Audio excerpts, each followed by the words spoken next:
Aujourd'hui c'est avis lecture avec auto-édition là-dedans. On va partir, on a 4 livres aujourd'hui, du classique, du moins classique.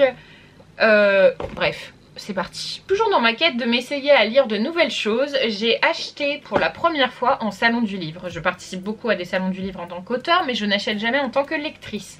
Donc voilà, j'ai acheté Wire, le tome 1 qui s'appelle Pouvoir, pardon, de Elodie Fredwell, enfin Elodie H. Fredwell, pardon, qui, soit dit en passant, est adorable. Donc si vous voulez soutenir son travail, n'hésitez pas. C'est donc de l'auto-édition, ce me semble. Attendez que je ne vous dise pas de bêtises. Oui. Et la couverture est illustrée par sa sœur. Je vous invite également à la suivre sur les réseaux. C'est Cyrielle Fouché. Elle fait des choses incroyables. Et du coup, voilà, il est très très beau. La qualité est vraiment top parce que c'est bon, moi j'en ai marre des livres où quand je lis l'écriture bave. Là c'est pas du tout le cas, c'est vraiment très chouette, il y a des petites illustrations là très cool. J'ai eu un petit marque-page en plus en bonus et une carte avec, donc la carte qui est une carte de cartes, vous avez compris. Bref, je te lis le pitch parce que je suis très mauvaise pour raconter les pitchs. Nous vivons dans une époque étrange où l'homme domine, où les affaires de l'État se multiplient, où la confiance diminue, tout le monde ment, même les cartes. Au cœur de l'océan Atlantique, une île abrite une base scientifique, Wire, censée faire régner la paix sur Terre.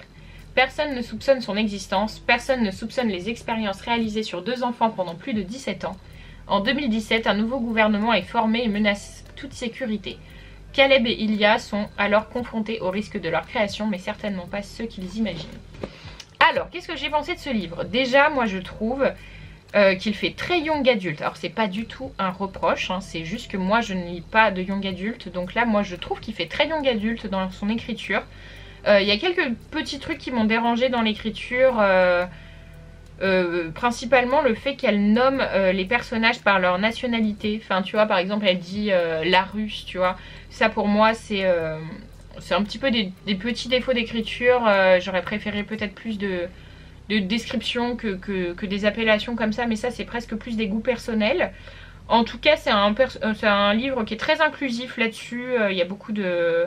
Donc c'est principalement des Russes, des Américains et des Afghans qui sont présents donc dans cet ouvrage. C'est hétérocentré par contre, hein, voilà. Globalement, en fait, pour te faire le pitch, c'est 2 adolescents qui reçoivent des injections quotidiennes et qui leur développent donc certains pouvoirs dont j'ai pas envie de vous spoiler tout ça, mais qui ont une vie tout à fait normale.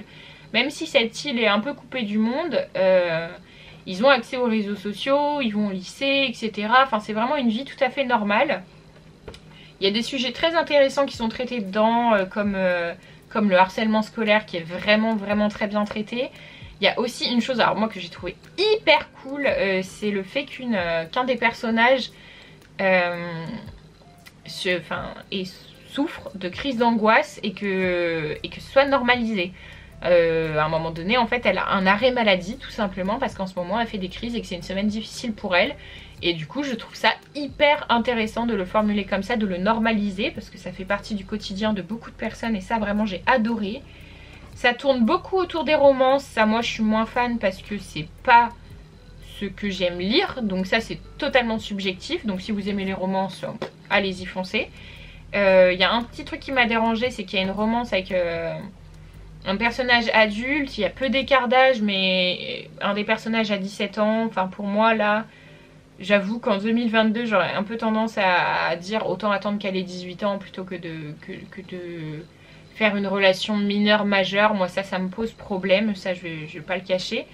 Par contre le livre en tant que tel vraiment m'a tenu en haleine, je l'ai dévoré en 2 jours et j'ai envie de lire la suite. Donc pour le coup c'est vraiment pour moi bon signe, signe d'une bonne lecture. En tout cas enfin moi j'ai vraiment aimé l'intrigue générale, tout ce qui est politique, j'ai trouvé ça très intéressant.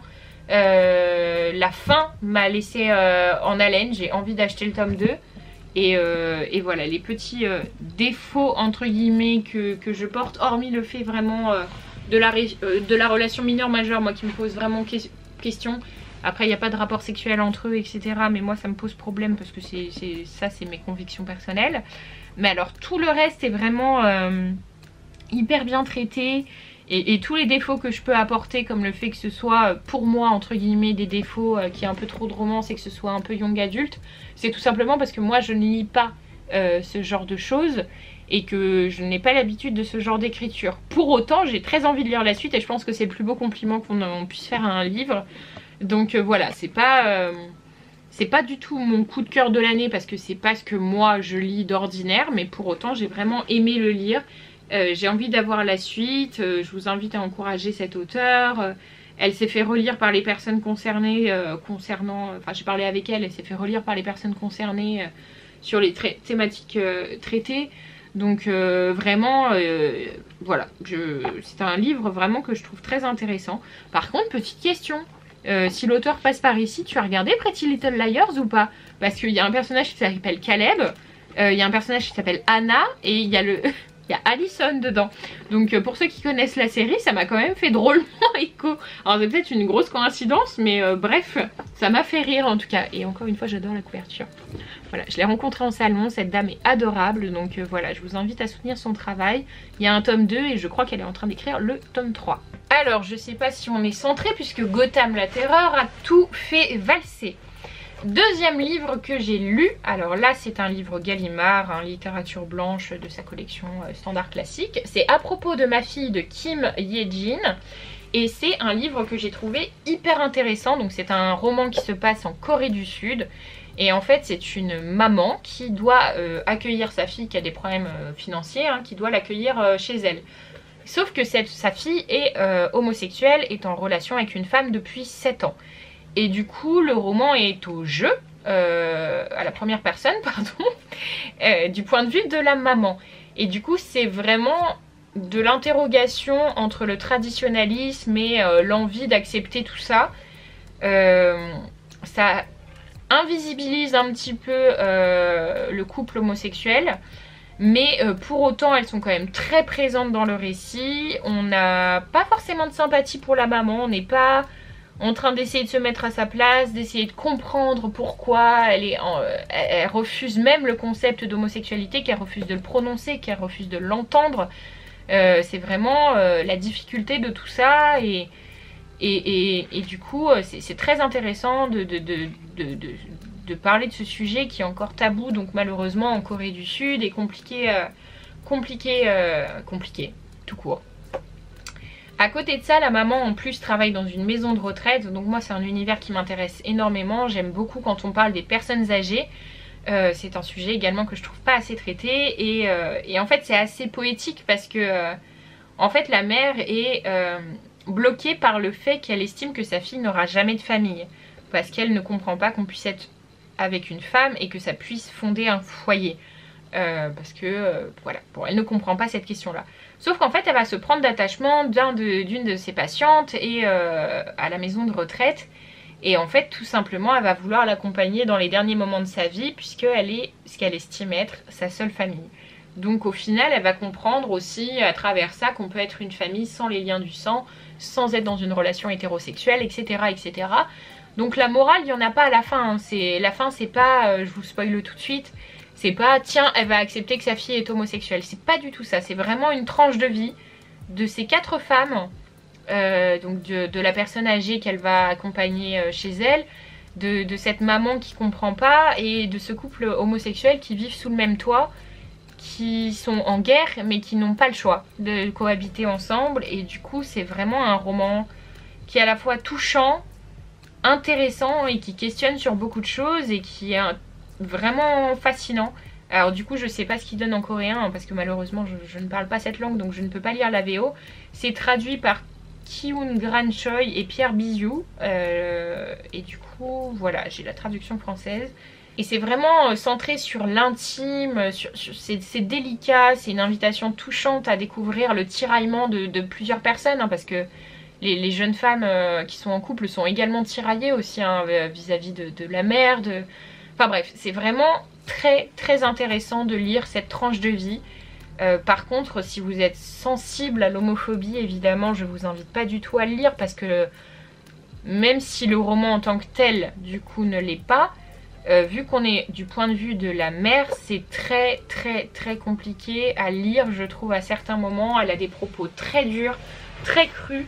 Et si vous êtes vous-même sensible à toutes les remarques qu'on peut subir en tant qu'homosexuel, je vous invite pas du tout à lire ce roman parce qu'il va être très dur très dur à lire. Après, si la question de l'homosexualité en Corée du Sud vous intéresse, si les questions de cohabitation, d'essai de se comprendre sans pour autant y arriver vous intéressent, vraiment je vous conseille ce livre.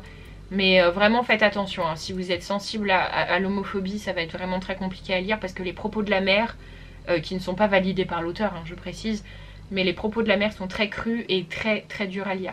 Et maintenant je vais vous parler d'un de mes livres préférés qui s'appelle Journal de bord d'un détraqué moteur de Paul Melky. Oh, déjà j'adore la couverture pour le coup. Et en fait ça parle de l'histoire d'une personne qui a un handicap lourd, hein, et qui en fait ne peut pas parler. Donc pour lui toute forme de communication passe par le dessin ou par les écrits.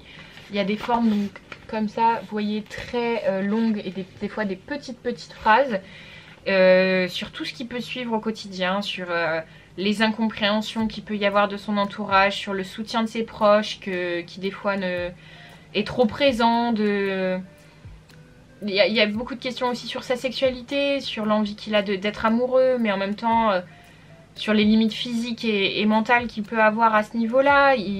C'est vraiment plein de tristesse, plein de mélancolie, plein d'introspection. On est vraiment dans l'intime de cette personne. C'est vraiment très touchant comme lecture. Il n'y a pas grand-chose à dire parce que je ne peux pas du tout juger l'intérieur, hein, de toute façon, puisque c'est tiré d'une histoire vraie, mais c'est une lecture que je trouve nécessaire, importante et que je vous conseille vraiment. Déjà en plus c'est super court donc ça se lit très facilement. J'ai envie de vous lire la 4e de couverture et de vous lire un passage parce que vraiment je trouve ça vraiment très touchant. Donc la 4e c'est « Je suis Paul Melky, mes amis m'appellent Polo. En 1986, je suis arrivée ici-bas. Vous pourrez pas deviner dans mon image l'espace de mon esprit. Il me faut un peu de temps pour créer des couloirs tressés de lianes au-dessus des réseaux de mon cerveau. Le cri, mon cri est ma carte d'identité devant l'éternité du silence infernal de la solitude. Le cri, folle distorsion du silence. Le cri de Paul, vagissement excentrique, appel impudique à la régression sonore. Le cri puise ses racines au plus profond de ma nudité, de ma mémoire de survivant. Grenade jetée à la face de citadelle bruyante où siègent vos orifices vocaux si facilement ouverts. » C'est à la fois plein de colère, à la fois plein d'incompréhension, c'est vraiment très... Enfin, moi, il m'a fait pleurer plusieurs fois. Enfin, pleurer non, parce que je pleure pas en fait devant les livres, c'est mal formulé, mais ça m'a fait... ça m'a bouleversée, pardon, à plusieurs reprises de voir cet homme coincé dans ce corps et de ne pas pouvoir... des fois, il a l'impression qu'il n'y a pas de gratitude, des fois, il est en colère, des fois, il est juste drôle parce qu'il aime les jeux de mots. Et c'est très touchant en fait de rentrer dans l'intime d'une personne déjà de manière générale, mais là dans l'intime d'une personne qui n'a jamais eu l'opportunité et qui ne l'aura jamais de l'exprimer à haute voix. Donc vraiment je trouve que c'est important de mettre en valeur ses ouvrages parce que vraiment déjà d'une il écrit très bien et c'est très intéressant de suivre son quotidien, donc je vais vous choisir un petit passage. Et aussi je précise, il parle beaucoup des personnes qui l'accompagnent, donc de son père et aussi des infirmières qui sont avec lui, pardon. Donc vraiment c'est très touchant de voir ces relations naître malgré le silence qu'il peut y avoir de sa part. Il noue des relations très fortes avec ces gens et il est aussi question de son intimité, de son rapport au corps qui est souvent du coup envahi par des personnes extérieures. Enfin bref, ça traite vraiment de beaucoup de sujets, je vous conseille vraiment cette lecture. Je suis désolée, je suis vraiment pas objective dessus parce que vraiment j'ai adoré ce livre. Samedi 7 avril 2001. Je fais le débile mental, dernier de la classe, satisfait de jeter des cris stridents à la face d'Estelle. Sentir son énervement me caresse les neurones. Curieusement, Estelle me gêne, car elle ne me comprend pas bien. Je me vois rugir de rage tellement cette fille est belle. Il écrit aussi de la poésie, donc je vais vous lire un de ses poèmes. Sèche tes larmes sur tes joues empourpées et laisse aller ton sourire de fée. Livre-moi ton cœur, pour tout mon bonheur, d'être ton fils rétif, admiratif. Facile d'être ton Paul, comme tu m'épaules, tu es mon fil d'Ariane, mon arcane et ma déesse d'âme. Un baiser fleuri sur ton front réjoui, à toi, immense femme de ma naissance. Le final, c'est un bouquet de fleurs épanouies et parfumées que je cueille en pensée pour l'offrir sans arrière-pensée à ma beauté, la reine-mère. Ah, je trouve ça trop chou. Et pour finir, je vous avais dit que j'allais réessayer Colette. Alors cette édition est très laide, mais alors vraiment très laide. Ça vient de courts romans et autres nouvelles. Je sais pas, je déteste la couverture, je déteste le format, bref. Ça s'appelle Bella Vista. Et par contre, alors j'avais pas trop aimé, c'était quoi, naissance Naissance d'un jour ou un truc comme ça où j'avais pas trop accroché. Là c'est hyper écrit gros, enfin bref c'est un roman très court et c'est super cool. En fait là elle part, enfin c'est Colette qui part en Provence, c'est à la première personne et en fait elle parle de ses rencontres, elle parle de sa vie, de son quotidien, de juste d'une personne qui a envie de, enfin pas de rien faire parce qu'elle fait pas rien hein, mais de vacances, elle se prend des vacances tu vois. Et ça parle de ça et en plus de ça elle est accompagnée de son chien. Et ça va être hyper bizarre pour certains, mais le fait que son chien ait une place aussi importante dans sa vie et dans le récit, moi ça me... je sais pas, ça me rend tout chose. J'adore l'idée qu'on puisse suivre également ce chien en tant que personnage. Alors le chien ne parle pas, hein, mais il accompagne chaque scène. Et j'avais envie de vous lire un des extraits que je trouve assez intéressant. Cette folie de croire que les périodes vides d'amour sont les blancs d'une existence de femme, bien au contraire. Que demeure-t-il à le raconter d'un attachement passionné? L'amour parfait se raconte en 3 lignes. Il m'aima, je l'aimais, sa présence suppréma toutes les autres présences. Nous fûmes heureux, puis il cessa de m'aimer et je souffris. Honnêtement, le reste est éloquent sous verbiage. Et je trouve que juste lire le récit d'une femme du 19e siècle qui te dit que justement être célibataire c'est pas un vide dans ta vie, et que justement tu t'épanouis et elle est épanouie dans ce récit, c'est positif, ça fait du bien. Elle rencontre des gens, il y a beaucoup de femmes dedans, enfin elle rencontre beaucoup de femmes et du coup il y a le portrait de beaucoup de femmes très différentes dedans et c'est hyper intéressant. Enfin vraiment pour le coup, maintenant il faut que je lise un 3e Colette pour savoir si je n'aime pas Colette mais celui-ci est une exception que j'aime, ou est-ce que j'aime Colette et le dernier était une exception que je n'ai pas trop kiffé ou autre. Donc voilà, je vous conseille ce livre parce que vraiment je l'ai aimé, mais si vous pouvez trouver une version moins moche, je vous le conseille. Enfin voilà, c'était mes 4 dernières lectures. Je vous invite à liker, partager, commenter, donner vos avis sur les lectures si vous les avez lues ou si ça vous donne envie de les lire, et à partager cette vidéo, vous abonner, etc. pour gagner en visibilité, parce que vous savez, l'algorithme me fout dans le cul parce que je dis des gros mots et que je parle de viol et de machin et de bidule à chaque fois, donc c'est l'enfer. Donc si vous voulez m'aider et me soutenir, c'est comme ça que ça se passe. En tout cas, merci beaucoup d'avoir regardé cette vidéo. Aujourd'hui je suis un peu sur X parce que j'ai beaucoup de choses à faire. Donc je vous fais des gros bisous et je vous dis à bientôt pour une prochaine vidéo.